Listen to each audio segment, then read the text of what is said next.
What is up, guys? Nick here, helping you to master your technology. Should you buy Apple or Samsung fall 2019? We're headed into the holiday season. Samsung has already dropped some of its best work of the year with the Galaxy Note 10 Plus. Galaxy Fold is also coming to the US late September.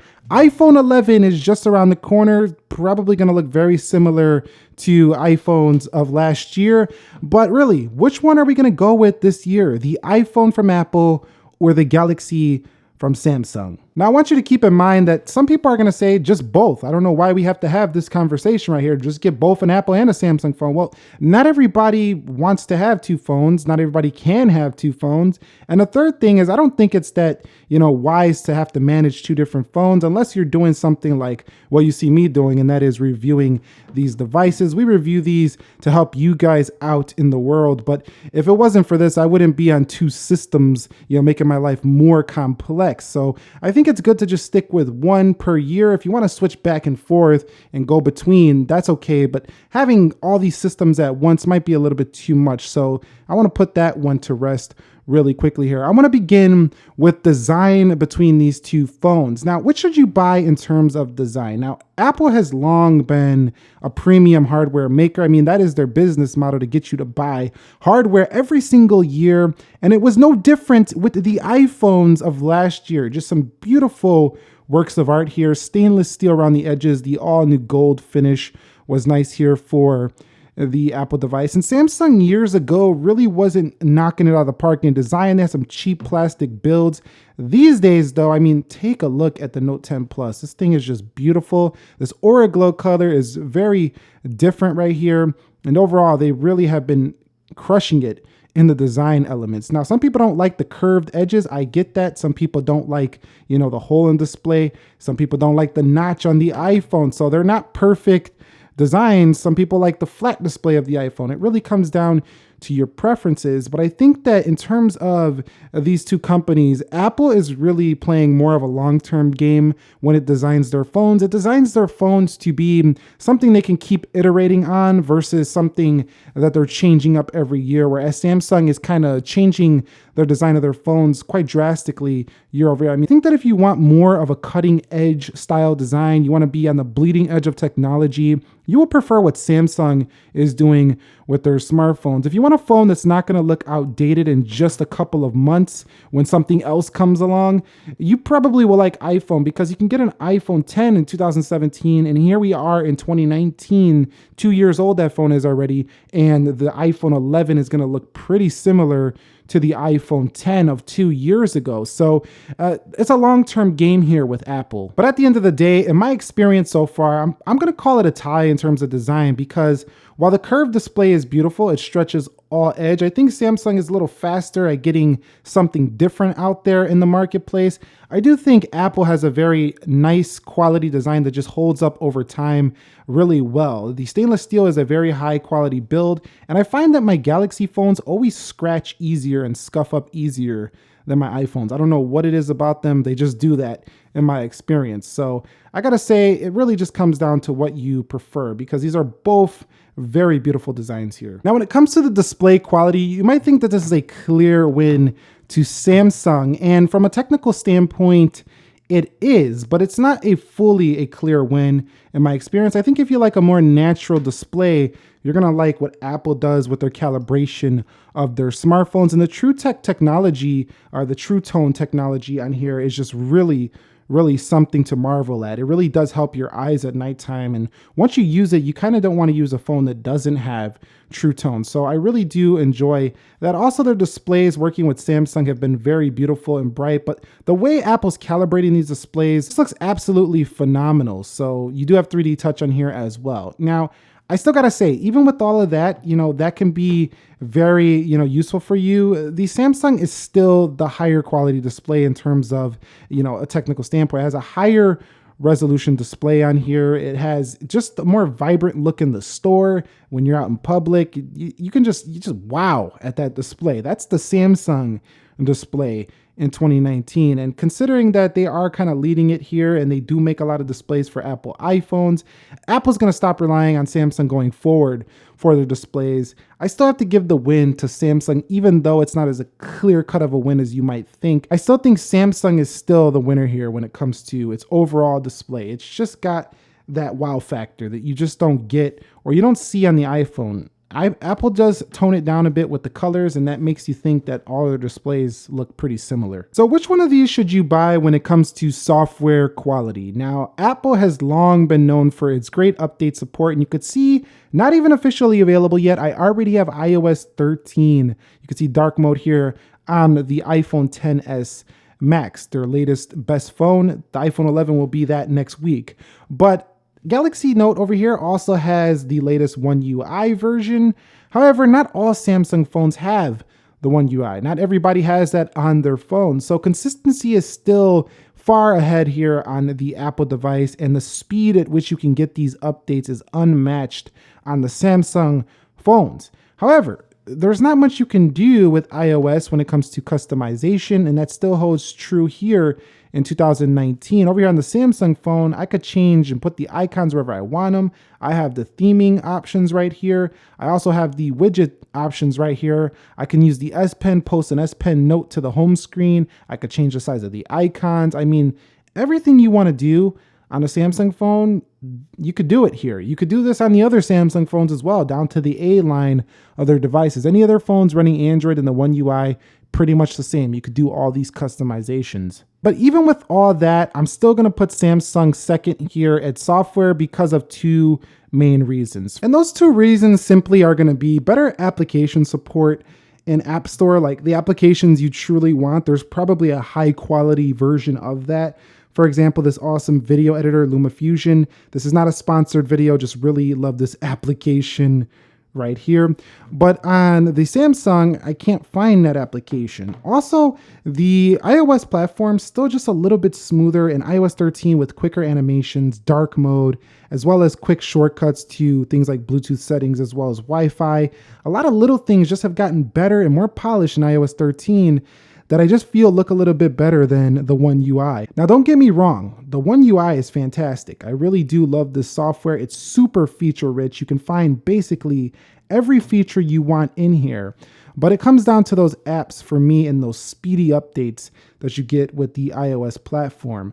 However, I can really understand why many of you will not like iOS and will love the Samsung device as well as other Android devices. They really are compelling, and you could do so much like themes, widgets, just tons of stuff you can do. And if you err more on the businessy side or, productivity side, the Note series device is just going to be straight up better for you than the iPhone. I'm just going to tell you that right now. But for me, 2019, iOS gets the slight edge in terms of software, mostly because of its consistency, polished apps, and updates. But man, it's really hard here because these are both so close, and Samsung is really offering tons of features. So which phone should you go with when it comes to storage options? Now, game over, it's Samsung. I don't even want to talk about Apple right now. Apple charges way too much for the phone that they're giving you with a low amount of storage. I hope they change that this year with the iPhone 11, but the Samsung Note 10 Plus is $1,100. Now that is no cheap phone. That's right there at the Apple price point.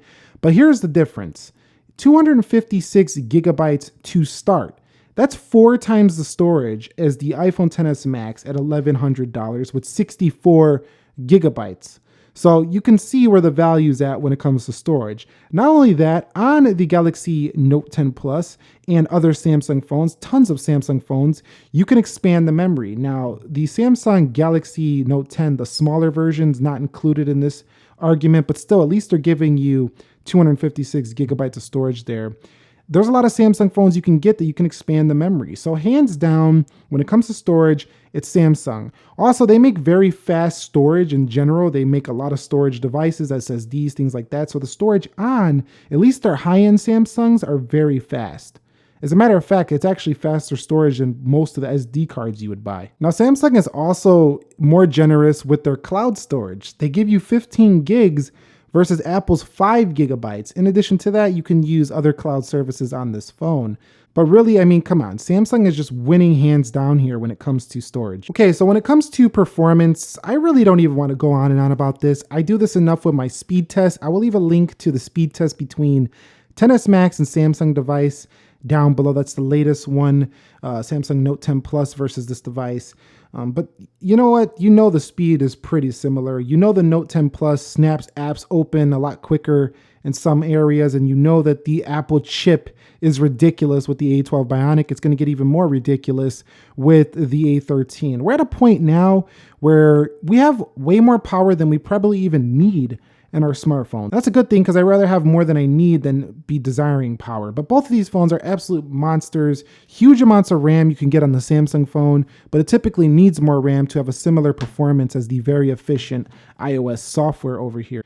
But there can only be one winner in terms of speed, and I think that Apple gets the slight edge because the A13 is just going to be a monster of a chip, and every year it seems like it's like Android's the one catching up to Apple devices when it comes to the performance. So got to give it here to Apple just slightly. So which would you buy in 2019 in terms of the cameras? Now, we're not talking just XS Max here and Note 10 Plus, but we're talking in general, both Samsung and Apple. Now, one thing I will mention is that no matter if you're getting a cheaper Samsung or a more premium Samsung, the camera experience is pretty similar across all their devices. They just leave out a few features like live focus video, live focus photo, a few little neat tricks here and there. Also with the iPhone, no matter which iPhone you're on, same thing, just a few neat tricks here and there, not available on some cheaper iPhones. But the general experience is basically the same all the way down to iPhone SE even. So I did take a couple of photo samples with both of these side by side. You can go ahead and check these out and see which one you kind of like better, because at the end of the day, most of the range does a similar thing. Apple shoots very natural photos, natural looking videos. Samsung typically a little bit more crispy, a little bit more vibrant, but sometimes a little less realistic, but still very pleasing to the average consumer.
So what about the audio quality with the Samsung and the Apple? Now, Samsung really pulled a move here that angered a lot of customers this year, and that is taking off the headphone jack of the Note series devices. However, you're not left out. You still have the S10, S10e, S10 Plus, Note 9 from last year, great value still with headphone jack. So Samsung gets the win in audio because it's more versatile. Now Apple has good audio speakers on here, you know, from the top and the bottom. And also they have AirPods, but Samsung has the Galaxy Buds now. So to me, all around, Samsung has just got the better audio experience on a phone, the better media experience on a phone. Now with the Galaxy Buds, there's not really a reason to say, oh, well, I get the AirPods on the iPhone. No.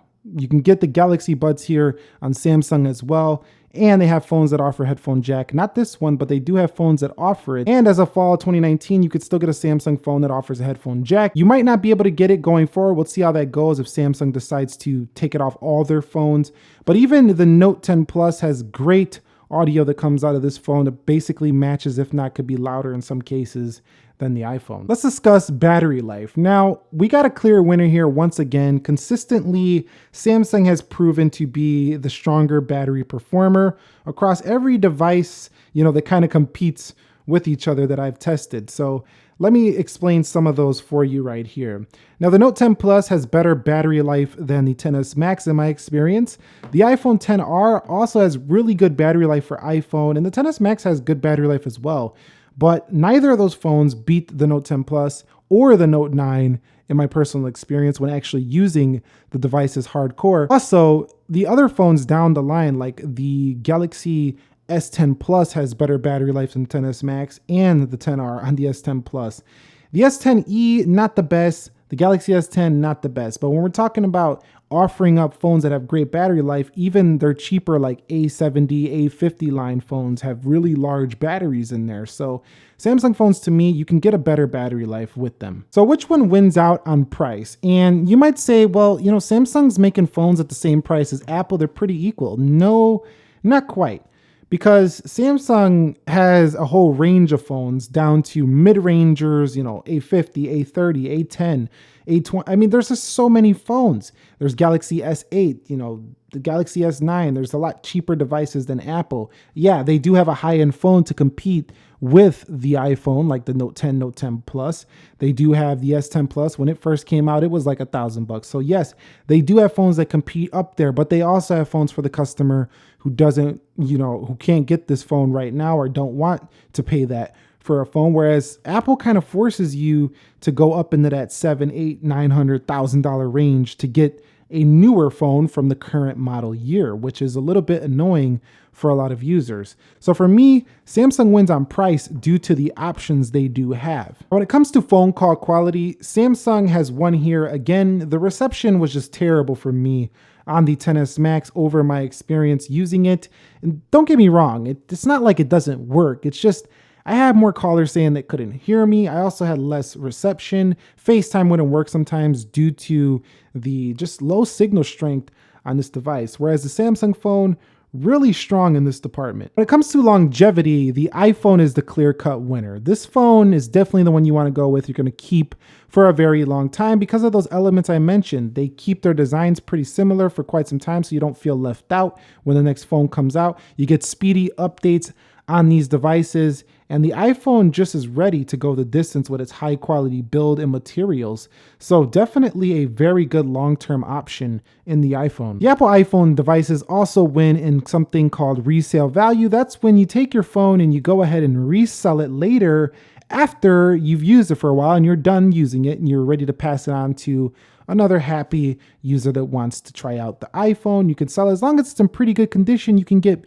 much more money back. Diminishing value on the iPhone is just not as high as a Samsung. Like this Note 10 Plus, $1,100. I guarantee you within like 6 months when the S11 comes out, you'll be able to find this for $700. That's like $400 in just 6 months. In 1 year's time, $500-$600 for the Note 10 Plus. Now, one area where Samsung has beat out Apple, I think, is trade-in values. Samsung, to offset the fact that their phones can't sell for that much, at least if you want to keep upgrading to a Samsung, you can get a very good deal on these phones with the trade-in. That could be the difference between buying a Samsung phone this year over an Apple phone, because Apple, on the other hand, they don't even give you like a trade-in on like last year's model because they know they're going to have to give you more than they want to give you. Whereas Samsung will take your last year's phone and give you like $600 off your device. So trade-in values, Samsung all the way. This could be the difference between buying an Apple phone or a Samsung here in fall 2019. And when it comes to ecosystem, we have Apple here